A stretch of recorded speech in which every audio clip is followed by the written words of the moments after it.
Hey guys! Tonight we're not journeying to a land of tranquility or a time of gentle contemplation. Oh no. Tonight, we're stepping into the roaring, blood-soaked sands of the Roman arena to confront a reality far grimmer than any Hollywood epic could ever portray. We're going to pull back the curtain on the lives of those iconic figures, the gladiators, and reveal why a gladiator's life was terrible and more. Boring history for sleep. You might picture them as muscular heroes, cheered by adoring crowds, symbols of strength and courage. But for the vast majority, their existence was a horrifying cycle of violence, servitude, and despair. So, before you get comfortable, take a moment to like the video and subscribe, but only if you genuinely enjoy what I do here. And if you're out there somewhere in the quiet hum of your own corner of the world, let us know where you're listening from. Perhaps you're nestled in a cozy apartment in New York City, or maybe drifting off in a peaceful cottage in rural England. Wherever you are, just relax. Now, dim the lights, maybe turn on a fan for that soft background hum, and let's ease into tonight's journey together. You find yourself in the heart of the Roman Empire, a sprawling civilization that, for all its architectural wonders and legal innovations, harbored a darker side, a profound fascination with violent spectacle. The gladiatorial games were not just entertainment.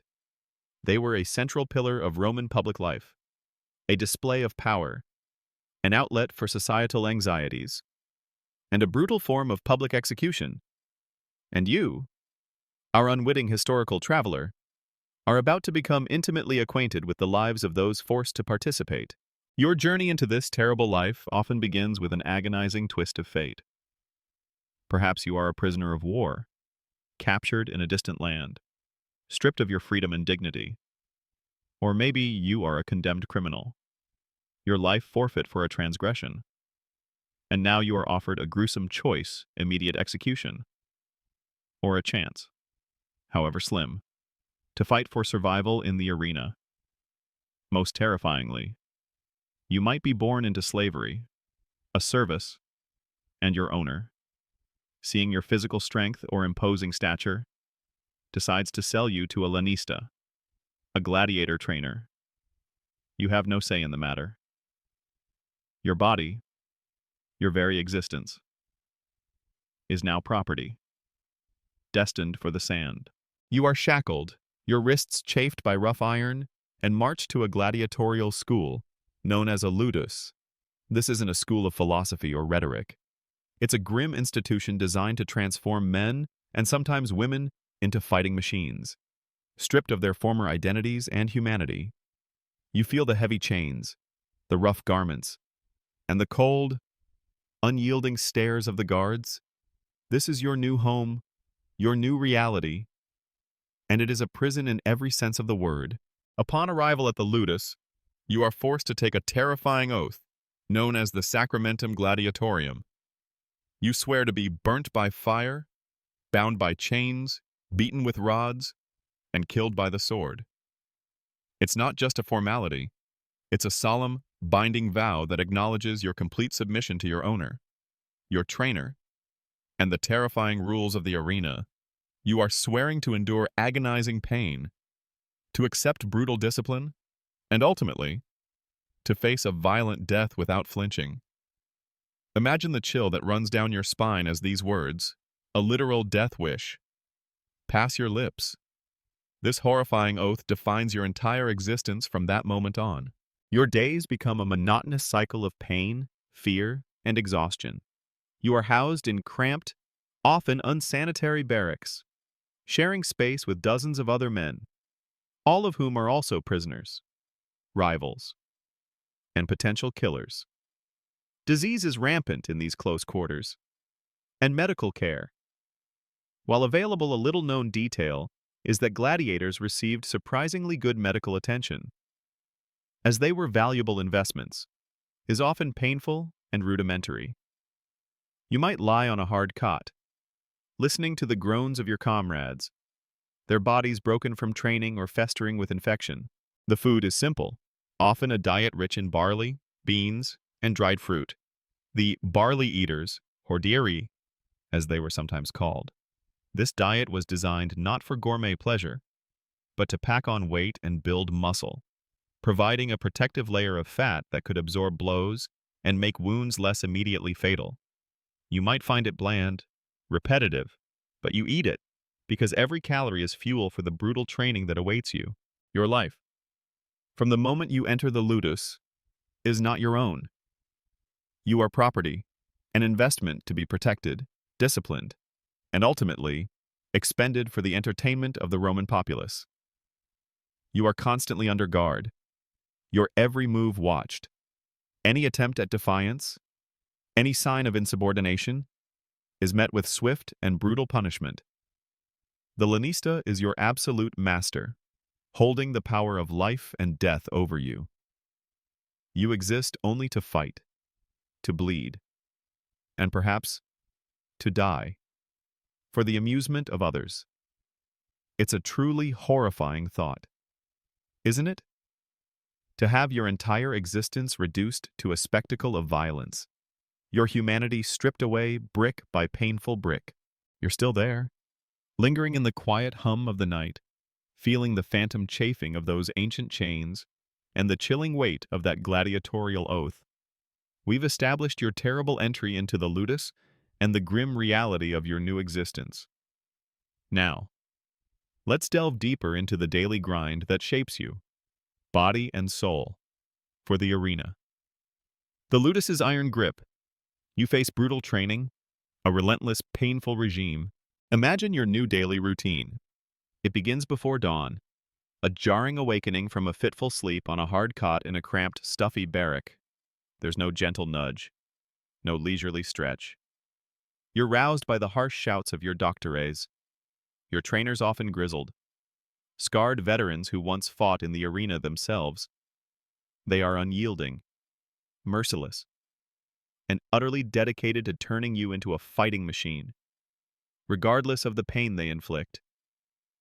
Their methods are designed to build muscle, yes, but also to strip away any remaining softness, any vestige of your former life.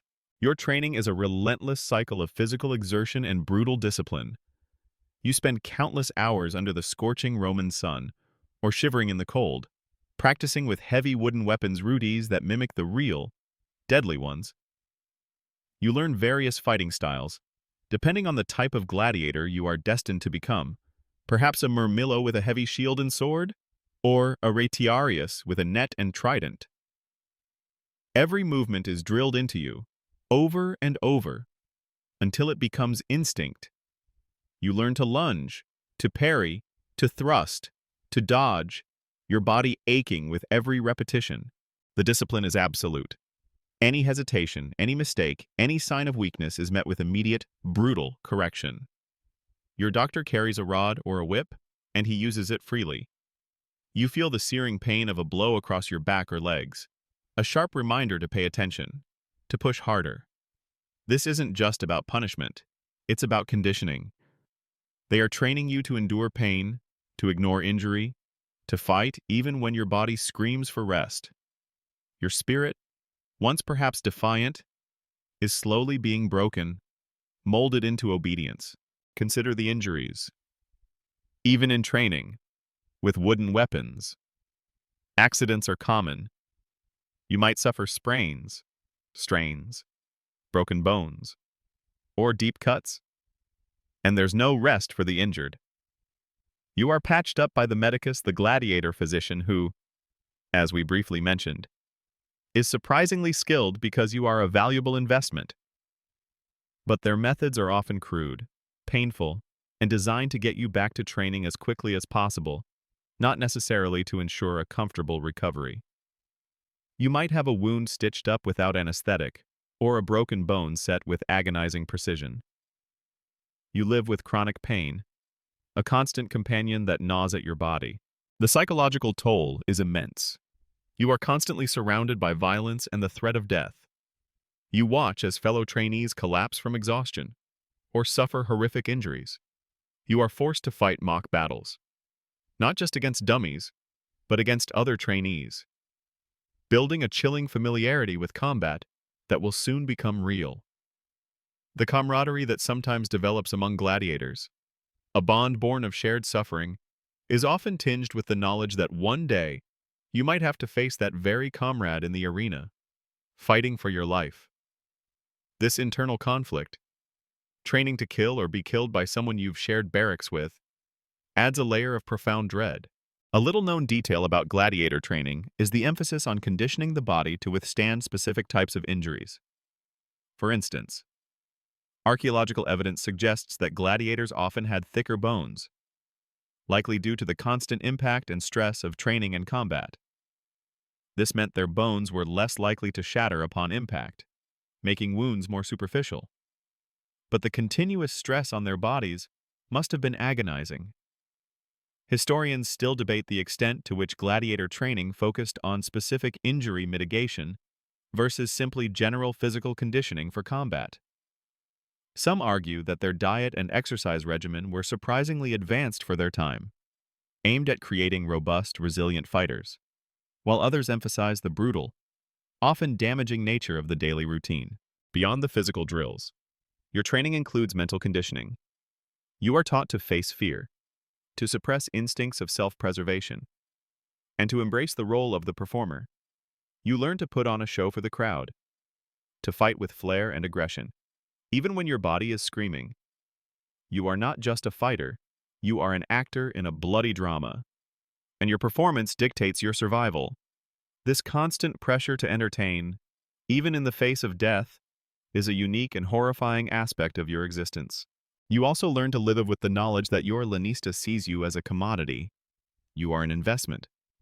He pays for your food, your training, your equipment, all with the expectation of a return, your performance and potential victories in the arena. Your life has a monetary value, and that value is tied directly to your ability to fight and entertain. This dehumanizing perspective, being viewed purely as a tool for profit, is a constant, subtle degradation of your humanity. So, as you drift further into sleep, let the phantom aches of the ludus's iron grip settle over you. Imagine the relentless drills under the scorching sun, the sting of the trainer's rod, the constant companion of pain and exhaustion. You feel the heavy weight of the wooden rudies in your hand, the strained muscles, and the grim determination etched onto your face. It is a truly horrifying thought, isn't it? That your entire existence could be reduced to a brutal, unending training regimen, all in preparation for a terrifying, bloody performance where your very life is the price of admission. You're still there, lingering in that quiet hum, feeling the phantom aches of brutal training and the relentless discipline of the ludus. We've explored the horrifying entry and the daily grind of becoming a gladiator. Now, let's peel back another layer of your new existence and confront a fundamental aspect of your life that might surprise you. Revealing a chilling pragmatism diet of barley, not glory. You eat for survival, not for pleasure or health. Imagine yourself sitting in the cramped communal dining hall of the ludus. The food is served, and it's not the rich, varied diet you might associate with Roman feasts, or even the hearty meals of a well-fed soldier. No, your main staple is barley hordeum. You eat it in various forms as a porridge pulse, as coarse bread, or sometimes simply boiled.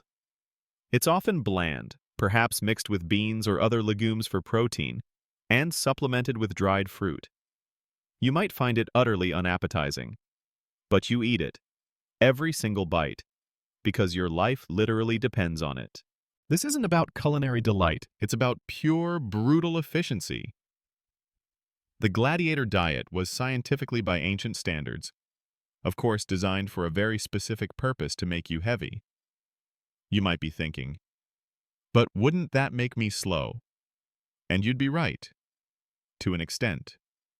However, a diet rich in carbohydrates and lower in protein, combined with intense training, actually helped gladiators pack on a significant layer of subcutaneous fat.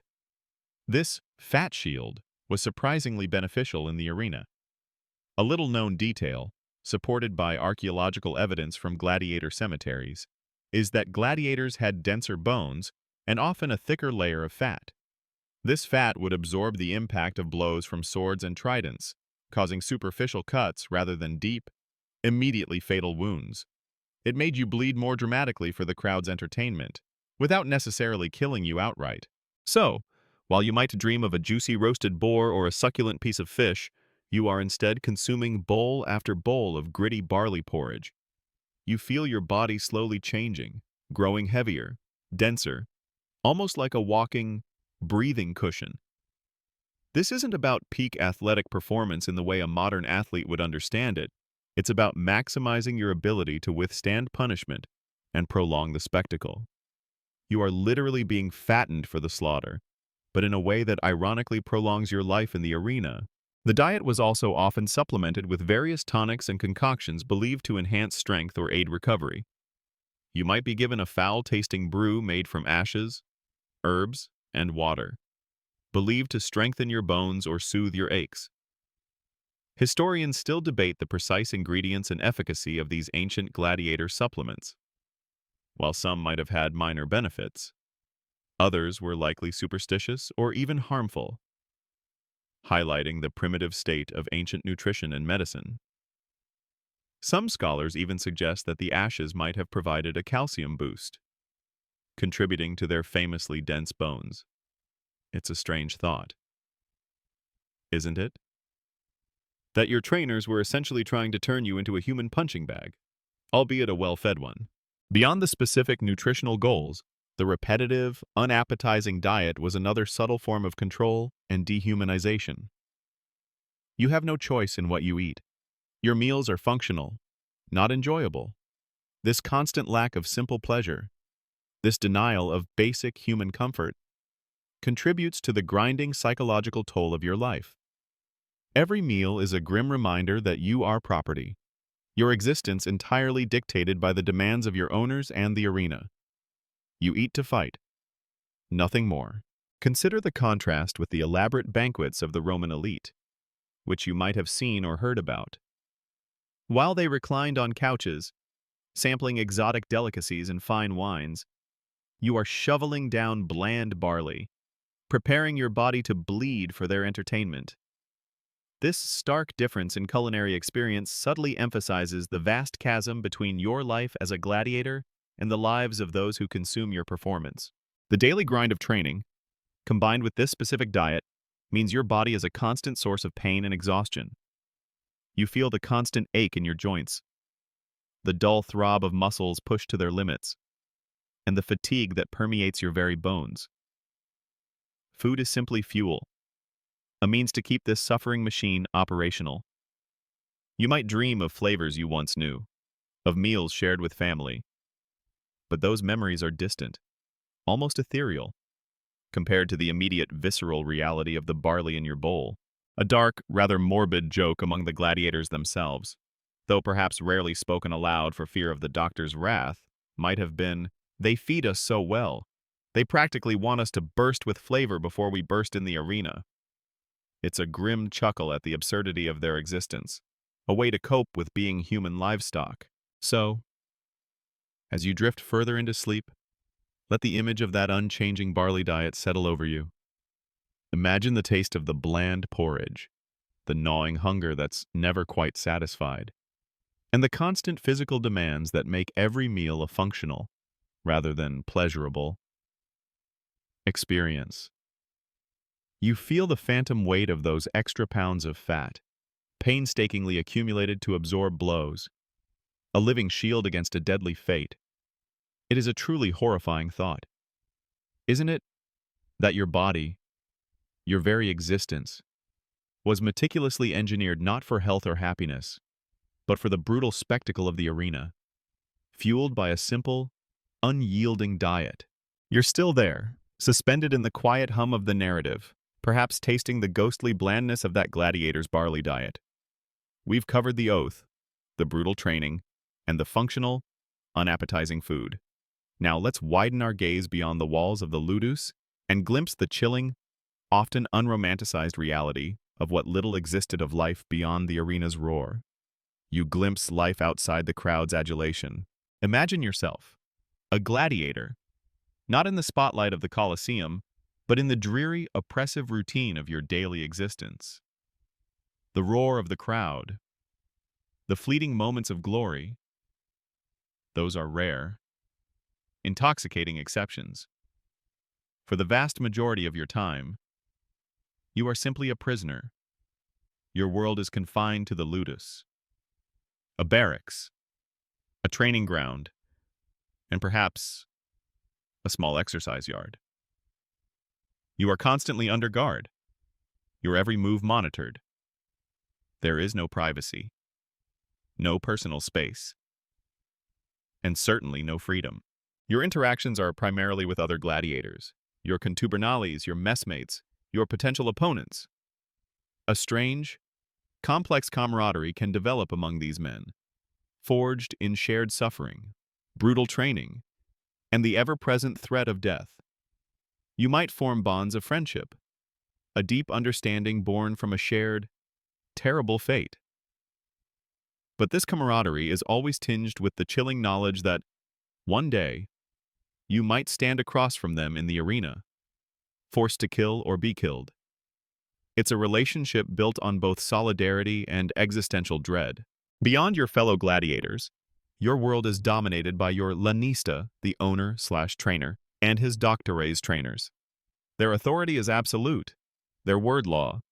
They control every aspect of your life: when you eat, when you train, when you sleep, and when, and if, you fight. You have no rights, no recourse against their will. Any act of defiance, any hint of insubordination, is met with brutal discipline. You exist solely to serve their financial interests, your body a commodity, your life a tool for profit. This absolute lack of autonomy is a pervasive, quiet horror. A little-known detail about the lives of gladiators outside the arena involves their public appearances. Sometimes, especially famous gladiators might be paraded through the streets before a major game. Almost like celebrities, you might be forced to participate in such a procession, your imposing physique and fearsome reputation on display. While this might seem glamorous, it's still an act of profound dehumanization. You are not a person being honored, you are a prized animal, being shown off before the slaughter, building anticipation for the bloody spectacle to come. Historians still debate the extent to which gladiators developed a sense of celebrity or genuine public adoration versus remaining firmly within the social strata of slaves and outcasts. While some certainly gained fame, it was a fame intrinsically tied to their violent servitude. Your contact with the outside world is almost non-existent, except for the roar of the crowd during games. You rarely, if ever, leave the ludus unless it is to march to the amphitheater for combat. You are cut off from family, from friends, from any former life. The world you once knew fades into a distant memory, replaced by the grim reality of the training school. This isolation, this complete severance from your past, is a psychological torture that quietly gnaws at your spirit. Even for the most successful gladiators, those who achieved fame and accumulated wealth for their lanista, life was still one of servitude. They might earn money, but it largely went to their owner. They might gain fans, but those fans ultimately wanted to see them bleed. They were never truly free, their lives always hanging by the thread of their next combat. Imagine the crushing weight of that reality. You are the best at what you do. You survive against all odds, yet your very existence remains bound by chains, literal or metaphorical. You might glimpse the occasional female gladiator/gladiatrix, though they were rare and often viewed as even more scandalous by Roman society. Their training was no less brutal, their fate no less grim. Or perhaps you see the condemned criminals being prepared for public execution in the arena, not as gladiators, but as fodder for wild beasts or mock battles. These unfortunate souls serve as a constant, chilling reminder of the alternative to your life, a fate often even worse than your own, which subtly reinforces the idea that your gladiator life, terrible as it is still somehow a privilege over immediate death. This lack of choice, this complete absence of personal agency, is the overarching horror of a gladiator's life outside the arena. You are not fighting for freedom in any true sense. You are fighting for continued survival within a system that owns you. You are fed, housed, and trained. Not out of benevolence, but because you are valuable property. A disposable asset in the vast, brutal machinery of Roman entertainment. So, as you drift further into sleep, let the chilling reality of a gladiator's life beyond the arena's roar settle over you. Imagine the cramped barracks, the monotonous routine, the constant surveillance, and the profound, crushing lack of personal freedom. You feel the ghostly weight of chains that bind not just your body, but your very spirit. Trapped in an existence defined by brutality and servitude, it is a truly horrifying thought. Isn't it? To live a life where your only purpose is to die for entertainment, with every moment outside the spotlight serving as a grim, unromanticized preparation for that bloody performance. You're still there, suspended in the quiet hum of the narrative, perhaps feeling the oppressive monotony of a gladiator's life outside the arena, the constant weight of servitude. We've covered your oath, your brutal training, your austere diet, and the grim reality of your everyday confinement.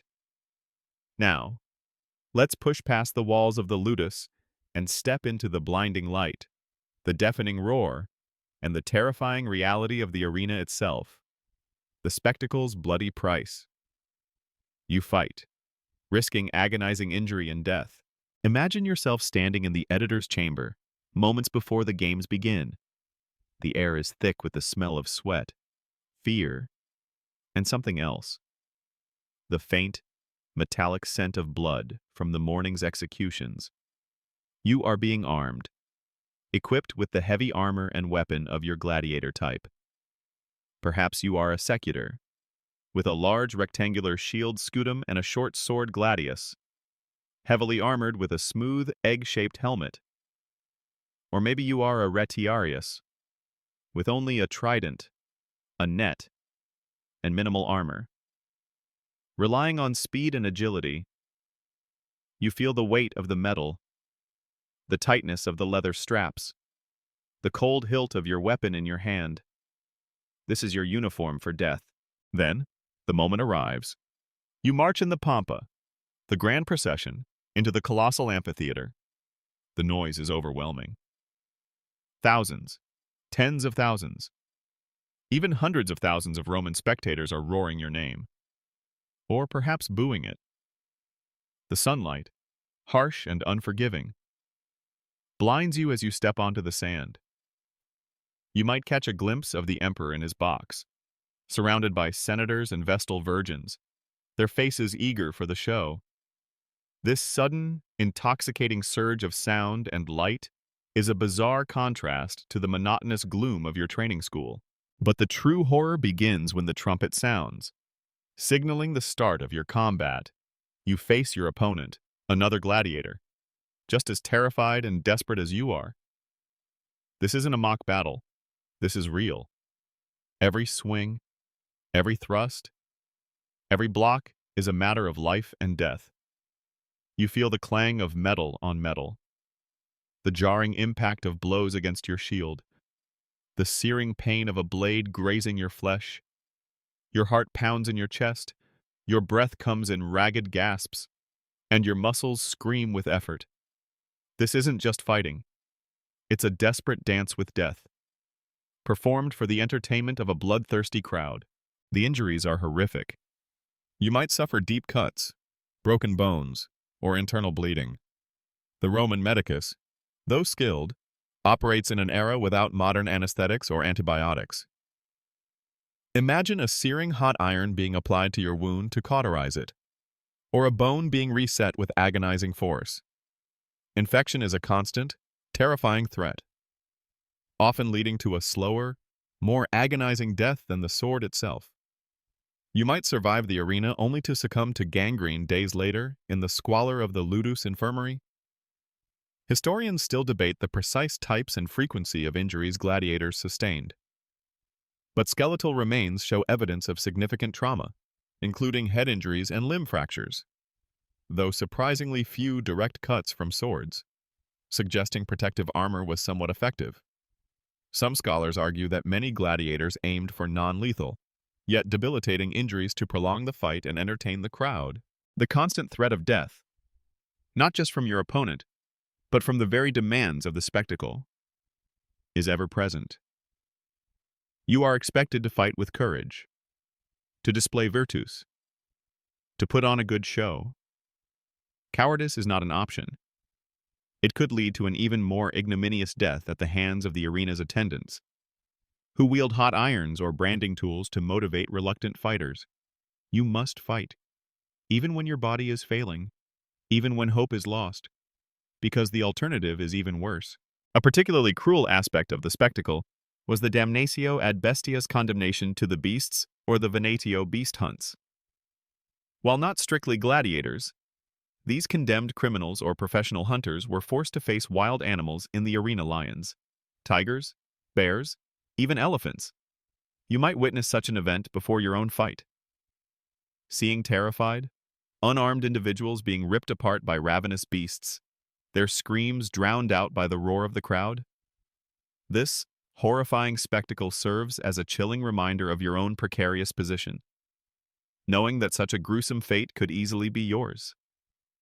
A little-known detail is that sometimes, particularly exotic animals were starved for days to ensure their aggression for the spectacle, adding to the brutality of the event. Even if you win, the respite is brief. You are patched up, given a temporary reprieve, and then sent back to the ludus to heal and train for your next fight. The victories, however celebrated in the moment, offer only a temporary postponement of the inevitable. Your life remains chained to the arena, a cycle of pain, performance, and the ever-present shadow of death. The crowd's reaction is another chilling aspect. Their roar is intoxicating, but also terrifying. Their judgment, signaled by a thumb's direction, holds the power of life and death. You are fighting not just for your life, but for their fickle approval. They crave blood, dramatic wounds, and decisive kills. You are a disposable commodity, and their amusement is your sole purpose. You feel the weight of their gaze, the chilling expectation for a spectacle, a performance that costs you your very existence. So, as you drift further into sleep, let the terrifying reality of the arena's bloody price settle over you. Imagine the clang of steel, the roar of the crowd, the searing pain of a wound, and the ever-present shadow of death in the dazzling, unforgiving sun of the Colosseum. You feel the phantom weight of your armor, the exhaustion in your muscles, and the grim determination to survive just one more round, all for the fleeting amusement of an insatiable audience. It is a truly horrifying thought, isn't it? To live a life where your purpose is to bleed and die for the entertainment of strangers? You're still there, suspended in the quiet hum of the narrative, perhaps feeling the ghostly sting of a phantom wound from the arena's sand. We've witnessed the brutal training and the horrifying reality of combat. Now, let's talk about that pivotal moment after a fight, when your fate hangs not on your skill with a sword, but on the capricious whim of a crowd's fickle mercy. You face the thumbs, deciding your ultimate fate. Imagine you've just fought a grueling battle in the arena. Your opponent lies defeated on the sand, perhaps mortally wounded, perhaps just disarmed and helpless. You stand over him, your chest heaving, blood yours or his smeared on your armor. The roar of the crowd, which moments ago was a deafening tide of noise, now settles into an expectant hum. All eyes turn, not to you, the victor, but to the editor, the sponsor of the games, and ultimately, to the emperor himself, if he is present. Your fate, and the fate of your defeated opponent, rests entirely on a single gesture. This is the famous thumbs up, thumbs down moment, though its exact historical interpretation is a little more complex than Hollywood portrays. You watch as the editor looks to the crowd, gauging their mood. Then, a signal is given, a hand gesture that holds the power of life and death. If the thumb is pointed up or sometimes down, representing a sword sheathed. It means mercy, missio. Your opponent will live, perhaps to fight another day, or to be retired if his injuries are too severe. If the thumb is pointed down or sometimes up, symbolizing a sword drawn and pointed at the throat, it means death jugula. Your defeated foe will be executed, often by your own hand, or by a specialized arena attendant. You feel the agonizing tension in that moment, even as a victorious gladiator. If you've just won, you stand there, weapon ready, waiting for the signal. If you are the defeated, disarmed combatant, lying helpless on the sand, your heart pounds as you gaze up at the vast, anonymous faces in the stands. Every single person in that colossal amphitheater holds a piece of your destiny. Their collective will, their thirst for blood, or their fleeting moment of compassion determines whether you live or die. The horrifying truth is that the crowd's mercy was incredibly fickle. It wasn't always about how well you fought or how brave you were. It could depend on the mood of the day, the popularity of the gladiator, the perceived drama of the fight, or even the whim of the emperor. You might have fought with incredible skill and courage, only for the crowd to demand your death simply because they craved more bloodshed. Conversely, a less impressive fighter might be spared if the crowd felt particularly generous, or if his opponent had performed exceptionally well. Historians still debate the precise meaning of the thumbs-up-down gesture, while popular culture typically assigns thumbs up to life and thumbs down to death. Some ancient sources suggest the opposite, or that a thumb to the side meant death. The exact gesture might be debated, but the power of the crowd's decision is not. Imagine being the one to deliver the death blow. If the thumb is down, you must execute your opponent. You raise your sword or plunge your dagger, delivering the coup de grace. It's a grim, ritualistic act, performed not out of malice, but out of necessity. You are a professional killer, forced to carry out the will of the crowd, even if your opponent was a man you knew, a comrade from the ludus. This dehumanizing act, turning you into a mere instrument of death, chips away at your soul. For the defeated gladiator, the moment of death was often met with astonishing stoicism. Roman culture prized courage in the face of death, and gladiators, even if terrified, were expected to face their end bravely. You might see a defeated gladiator, kneeling, baring his neck for the final blow, accepting his fate with a grim resolve. This performance of courage was another part of the spectacle, giving the crowd what they wanted, not just blood, but a display of Roman virtue's manliness and courage even in death. A little-known detail is that defeated gladiators who fought bravely were sometimes granted missio mercy by the crowd, even if they had technically lost the fight, purely for the quality of their performance. This highlights the entertainment aspect overshadowing pure combat outcomes. The arbitrary nature of this mercy, or lack thereof, adds another layer of horror to your life. You can train relentlessly, fight with all your might, overcome impossible odds, but ultimately, your survival depends on the collective, often irrational, will of thousands of strangers. It's a chilling reminder that you are property, your life a toy in the hands of a fickle, bloodthirsty audience. You might survive one fight, two, perhaps even many, but the odds are always stacked against you. And the ultimate decision rests not with your strength, but with a simple gesture from a roaring crowd. So, as you drift further into sleep, let the terrifying image of the crowd's fickle mercy settle over you. Imagine the deafening roar, the agonizing silence, and the chilling finality of a single thumb gesture. You feel the phantom weight of that moment, the desperate hope, or the grim acceptance of fate, all played out on the blood-soaked sand for the amusement of thousands. It is a truly horrifying thought, isn't it? To live and die, not by skill or strength alone, but by the capricious whim of a crowd craving spectacle. Your life a mere game for their entertainment. You're still there, suspended in the quiet hum of the narrative, perhaps feeling the ghostly uncertainty of the crowd's fickle mercy. We've explored the harrowing training, the brutal combat, and the agonizing moments of life or death in the arena. Now, let's delve into the one glimmer of hope that kept many gladiators going. Yet for most, it remained a cruel, distant mirage, freedom's distant dream. You yearn for release, knowing it's almost impossible. Imagine yourself a gladiator, lying on your hard cot in the Ludus infirmary, your body aching from your last fight. You might have survived, even won, but your freedom remains as elusive as ever. The ultimate goal, the shimmering beacon at the end of this horrifying tunnel, is manumissio emancipation. For a slave gladiator, this meant gaining your freedom, becoming a libertus, a freedman. It was the dream that fueled countless desperate acts of bravery and endurance in the arena. How could you achieve this impossible dream? There were a few theoretical paths, each fraught with peril. The most direct was to survive a significant number of fights, proving your skill and courage over many years. There was no fixed number, but perhaps a dozen, or even more.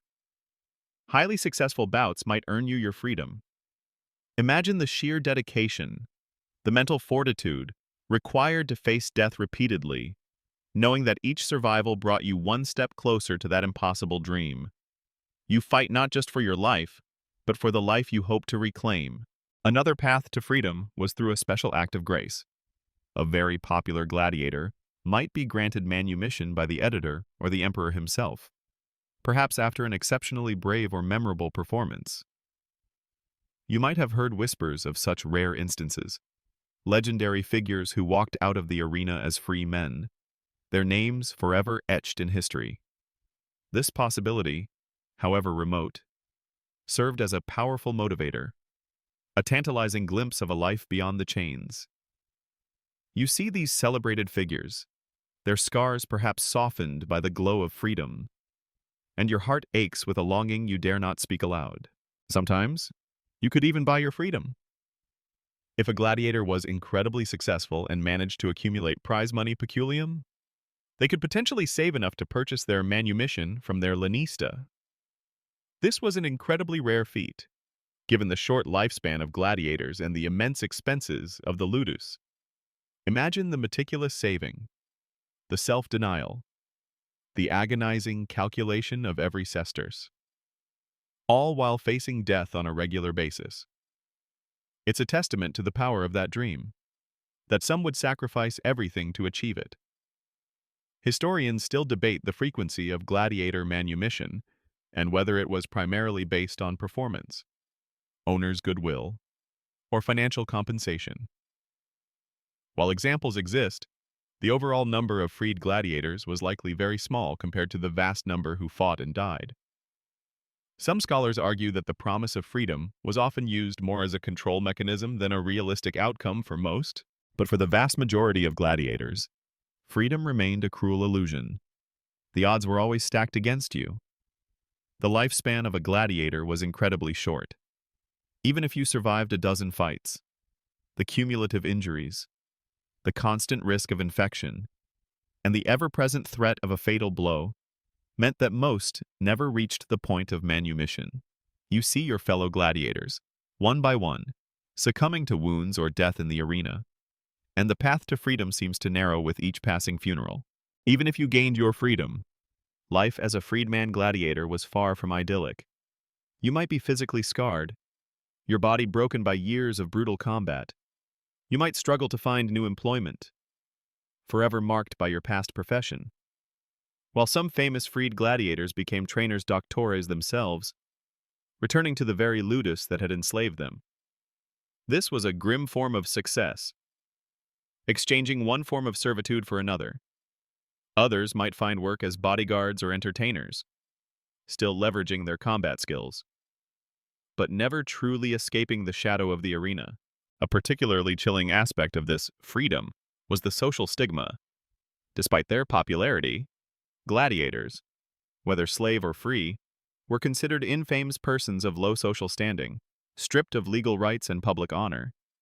You might have cheered a gladiator in the arena, but you wouldn't necessarily invite him to your home or allow your daughter to marry him. This social degradation meant that even a freed gladiator lived on the fringes of Roman society, forever marked by his past. It's a reminder that even when the chains were physically removed, the social ones remained. The hope of freedom, then, was often a bitter irony. It was a motivating force, yes, but for most, it was a carrot perpetually dangled just out of reach, designed to make them fight harder, bleed more dramatically, and accept their terrible fate with a semblance of dignity. You yearn for that distant dream, clinging to it through every brutal training session and every terrifying fight, knowing, deep down, that it's a dream that will likely never materialize. So, as you drift further into sleep, let the heartbreaking image of freedom's distant dream settle over you. Imagine the desperate hope of a gladiator, fighting not just to survive, but for a life that might never truly be his. You feel the phantom weight of those unfulfilled aspirations, the quiet despair of a promise rarely kept, and the crushing reality that for most, the only true release came not from manumission, but from the final brutal embrace of death in the arena. It is a truly horrifying thought, isn't it? To live a life where your ultimate hope is a lie, a beautiful, unattainable mirage in a desert of bloodshed. You're still there, suspended in the quiet hum of the narrative, perhaps feeling the ghostly pang of freedom's distant dream, a dream often unattainable for the Roman gladiator. We've covered the brutal daily life, the horrifying combat, and the tantalizing, yet elusive, hope of manumission. Now, let's delve into an even more desperate, and ultimately, tragic aspect of this terrible existence, rebellion's grim echoes. You witness the terrible cost of defying the system. Imagine yourself a gladiator, enduring the ceaseless brutality of the ludus, surrounded by others just like you, prisoners, slaves, condemned men. The thought of escape, of resistance, surely crosses your mind countless times. It whispers to you in the dead of night, promises freedom from the chains, from the arena, from the endless pain. But you also know the terrifying reality: Roman justice is swift, merciless, and designed to crush any hint of defiance. Yet, sometimes, the desperation becomes too great, the oppression too unbearable, and a spark ignites. The most famous, and most terrifying, example of such defiance is the Spartacus Rebellion, which began in 73 BCE. While this occurred before the peak of the imperial age of gladiators we often imagine, its story would have echoed through every ludus for centuries. A chilling cautionary tale. Imagine yourself a gladiator in Capua, just south of Rome, a city famous for its gladiatorial schools. You are one of about 70 gladiators who, led by the Thracian Spartacus, stages a daring breakout from your ludus. You grab kitchen knives, training equipment, anything you can use as a weapon. You overcome your guards, seize their armor and proper weapons, and escape into the surrounding countryside. The initial success of Spartacus and his band of gladiators is astounding. You hear the news spreading like wildfire. First whispers, then jubilant shouts, that these escaped gladiators are defeating Roman legions, swelling their ranks with other runaway slaves and discontented peasants.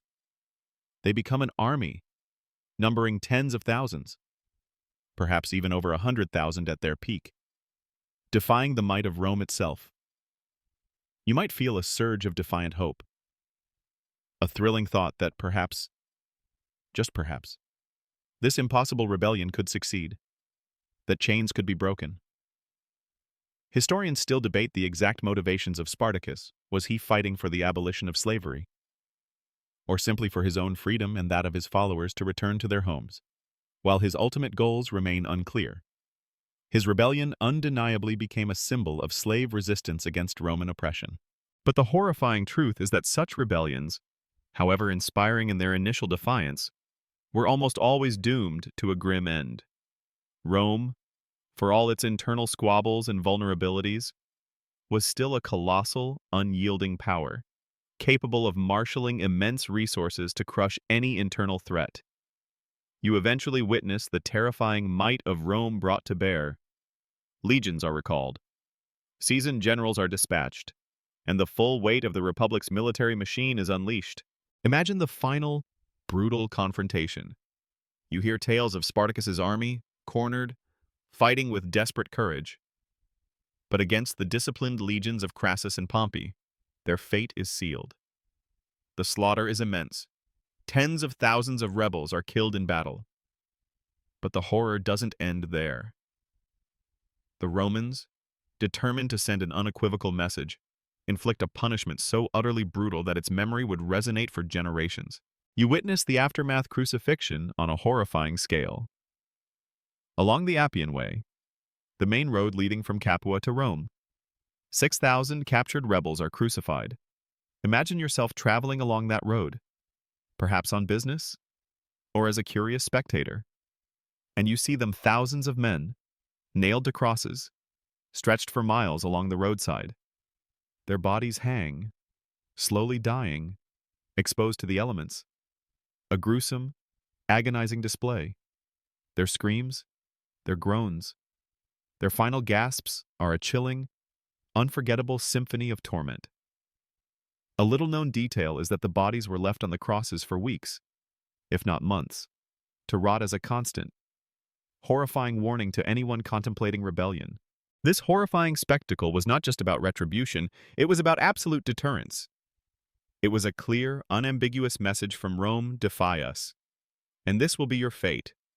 Not just your death, but your agonizing, public, utterly dehumanizing death, followed by the ultimate shame of your body being denied a proper burial.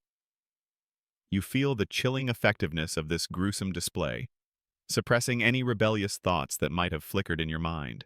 The legacy of Spartacus, then, is a double-edged sword. On one hand, it's a testament to the enduring human spirit's desire for freedom, a glimmer of hope against overwhelming oppression. On the other hand, it's a grim reminder of the horrific cost of rebellion, the overwhelming might of the Roman state, and its capacity for unfathomable cruelty when challenged. You learn that even the most courageous defiance could lead to the most agonizing and publicly humiliating demise. So, as you drift further into sleep, let the grim echoes of rebellion's price settle over you. Imagine the desperate hope of freedom, the roar of the uprising, and then the chilling silence of thousands of crucified bodies lining the roadside. You feel the phantom weight of those broken chains and the searing pain of ultimate defeat, a horrifying testament to the consequences of defying the iron grip of Rome. It is a truly sobering thought, isn't it, that even the most valiant struggle for liberty could culminate in such a widespread, agonizing, and public display of absolute power. You're still there, suspended in the quiet contemplation of grim rebellions and their horrifying ends, the lingering image of crucifixions along the Appian Way still chilling your mind. We've covered the gladiator's brutal life, the desperate hope for freedom, and the terrible price of defiance. Now, let's peel back another layer of the Roman arena, moving beyond the iconic male fighters, to glimpse some of the other, often unsettling, performers who contributed to the bloody spectacle: women, beasts, and madness. You see the arena's other unsettling performers.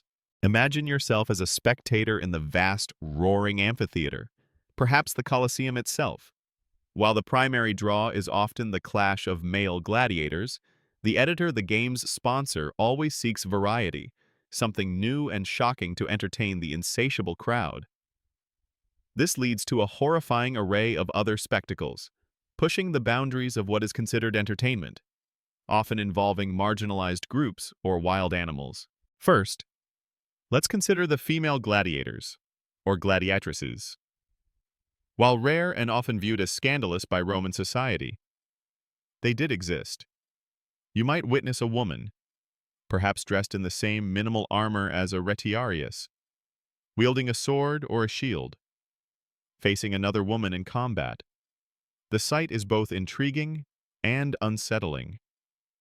These women, often slaves or women from low social standing, entered the arena for similar reasons as men: compulsion, desperation, or perhaps a fleeting hope for fame.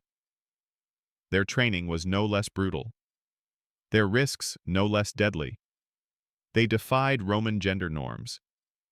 Yet their very defiance was consumed as entertainment. Historians still debate the frequency and social acceptance of gladiatrices in Roman society. While evidence exists, particularly from archaeological finds and literary references, their rarity suggests they were an unusual spectacle rather than a common occurrence, making them a topic of ongoing academic discussion. Some scholars believe they were often used for novelty acts, rather than serious combatants in the mainstream games. Then there are the beast hunts, or venaciones. This was an incredibly popular, and utterly terrifying, part of the games, often held in the morning before the gladiator duels. Imagine yourself watching as exotic, wild animals, lions, tigers, bears, leopards, rhinos, even elephants are released into the arena. These animals, often captured at immense cost from distant corners of the empire, were starved and provoked to ensure their ferocity. And who faced them? Sometimes professional beast hunters, venatores, or bestiarii, who were highly skilled. But more often, condemned criminals, prisoners of war, or even, horrifyingly, Christians and other religious minorities. You witness a truly gruesome spectacle: unarmed or minimally armed individuals being ripped apart, mauled, or trampled by ravenous beasts. The screams of the victims are often drowned out by the roar of the crowd, who revel in the brutal display of nature's raw power.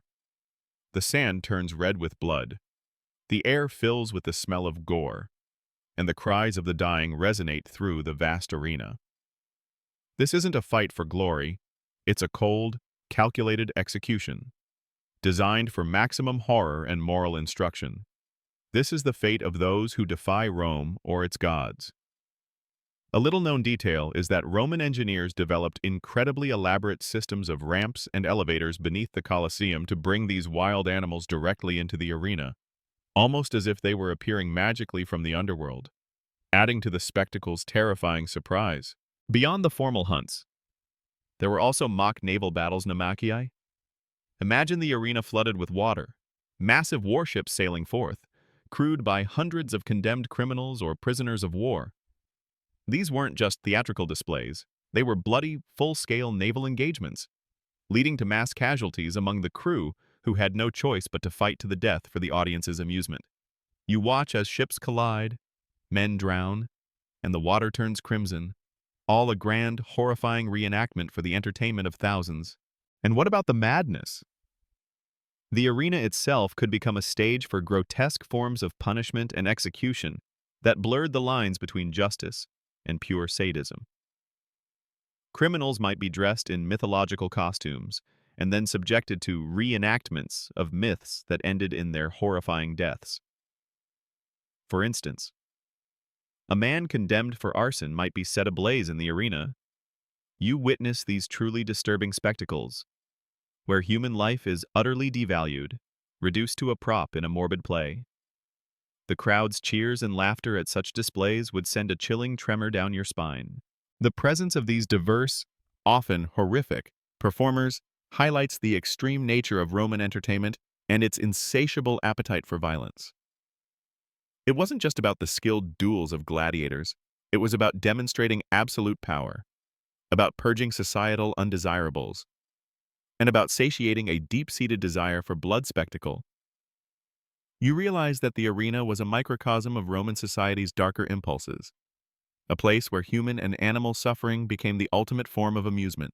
So, as you drift further into sleep, let the unsettling images of women fighting, beasts mauling, and the sheer madness of arena punishments settle over you. Imagine the roar of the crowd turning to a chilling shriek, the smell of exotic animals mixing with the scent of fear and blood, and the utter dehumanization of lives turned into fodder for public entertainment. You feel the ghostly chill of a society's darkest desires, played out on the blood-soaked sand. It is a truly horrifying thought. Isn't it that spectacle, in its most extreme form, could become so utterly, grotesquely cruel? You're still there, suspended in the quiet hum of the narrative, perhaps feeling the ghostly presence of those who perished in the arena. From the famed gladiators to the anonymous condemned, we've journeyed through the horrifying entry into the ludus, the brutal training, the austere diet, the grim reality beyond the roar, the bloody price of combat, the fickle mercy of the crowd, the elusive dream of freedom, the grim echoes of rebellion, and the unsettling spectacles involving women, beasts, and madness. Now, as our story of the gladiator's terrible life draws to a close, you are left to contemplate its enduring legacy, a legacy of horrific fame. You contemplate a life bought by bloodshed. Imagine yourself, centuries later, looking back at the Roman Empire. Among its many achievements, its laws, its architecture, its military might, the image of the gladiator remains undeniably iconic. They are etched into our collective consciousness as symbols of strength, courage, and desperate survival. We see them in movies, read about them in books, and their very name evokes a specific, powerful image of ancient Rome. This is their horrific fame. The irony, of course, is that this fame was almost always a product of profound suffering and coercion. You recall the chains, the oath, the absolute servitude. For every Spartacus who dared to rebel, or for every champion who earned his rudis the wooden sword symbolizing freedom, there were thousands upon thousands who lived and died in anonymity, their names forgotten, their blood merely soaking the sand for the fleeting amusement of a crowd. Their fame, then, is often a romanticized illusion, masking the brutal reality of their existence. Historians still debate the extent to which modern popular culture has romanticized or misrepresented the true nature of gladiatorial life.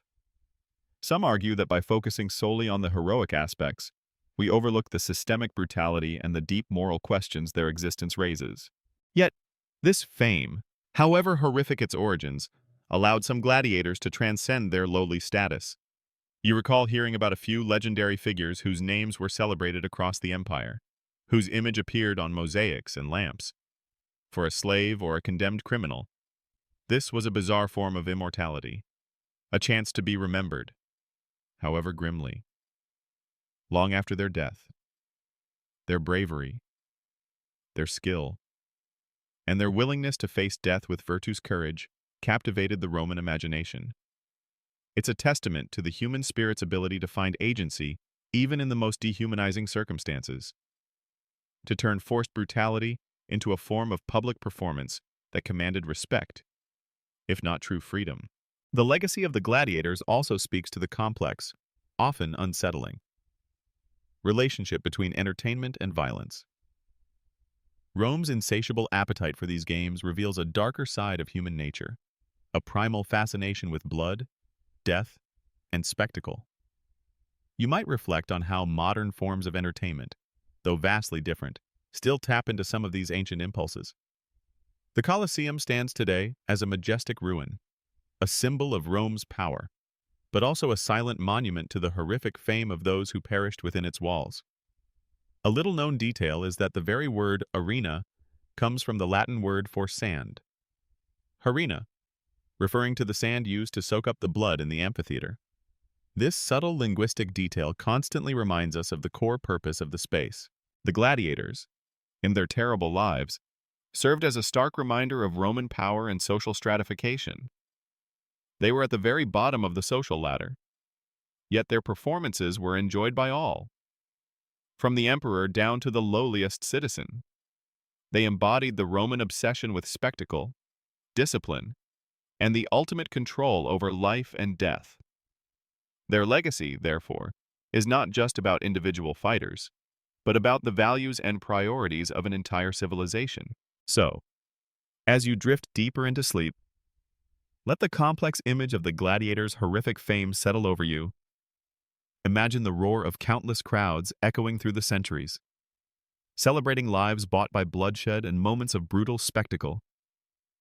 You feel the ghostly weight of the armor, the phantom clang of swords, and the unsettling thought that true glory often emerged from the darkest corners of human suffering. It is a truly sobering thought. Isn't it, that a terrible life, filled with pain and despair, could paradoxically achieve a form of immortal, horrifying fame, captivating the imagination long after the arenas have fallen silent and the sand has turned to dust?